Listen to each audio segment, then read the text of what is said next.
একটা বিষয় আমার কাছে খুবই অদ্ভুত লেগেছে।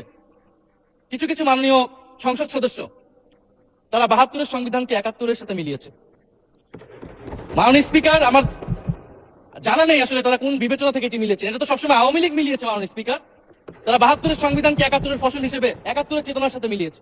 ৭২-এর মূলনীতিকে ৭১-এর মূলনীতি বলে ৭১-এর আদর্শ হিসেবে প্রচার করেছেন। আমরা তো সেটার বিরোধিতা করেছি মাননীয় স্পিকার সবসময়, এবং বিএনপির বহু নেতা এটার বিরোধিতা করেছে মাননীয় স্পিকার। ৭২-এর সংবিধানের ক্রিটিসিজম, সমালোচনা ৭২ সাল থেকে বাংলাদেশে শুরু হয়েছিল। গত ১৬ বছর এই সমালোচনা তৈরি হয়েছিল। ৭২-এর সংবিধানের সমালোচনা মোটা থেকে তিনটি।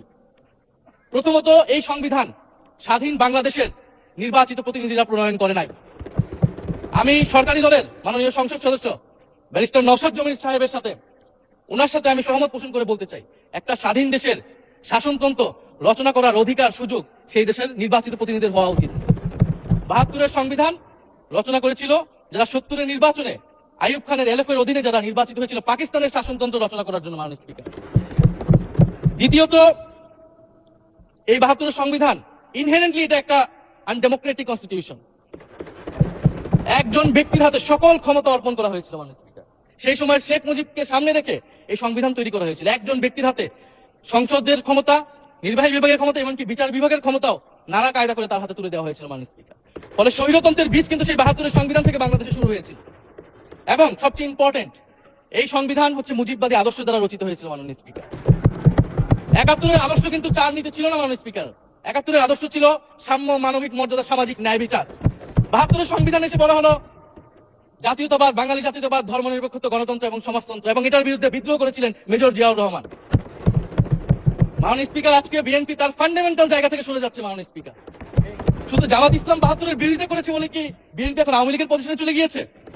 আমাদের জানা নেই মাননীয় স্পিকার। ৭২-এর সংবিধানের বিরোধিতা করেছেন বদরুদ্দিন উমর, ৭২-এর সংবিধানের বিরোধিতা করেছেন মাওলানা ভাসানী, ৭২-এর সংবিধানের বিরোধিতা করেছেন কমরেড মুজাফফর আহমেদ, ৭২-এর সংবিধানের বিরোধিতা শত শত মুক্তিযোদ্ধারা করেছেন মাননীয় স্পিকার।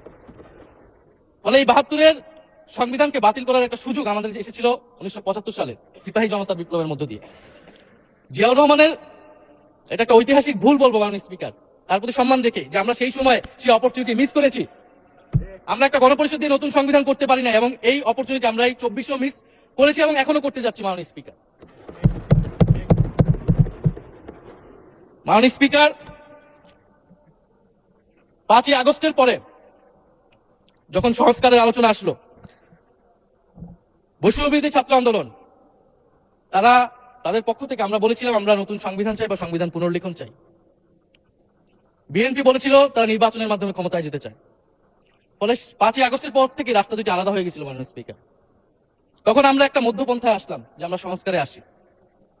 সেই জায়গা থেকে সংস্কার কমিশন ঐক্যমত, সেখানে আলোচনা হলো। এখন সাংবিধানিক সংস্কার পরিষদ করার কথা গণভোটে বলা হলো। এখন বিএনপি সেই জায়গা থেকে সরে গিয়েছে। এখন বিএনপি যদি সেই জায়গা থেকে সরে যায়, আমাদেরকে পূর্বের জায়গায় ফেরত যেতে হবে মাননীয় স্পিকার। সংবিধান পুনর্লেখনের দাবি আমাদেরকেও জানাতে হবে। তারা যদি ৭২-এর পক্ষে এরকম অটল অবস্থানে থাকে,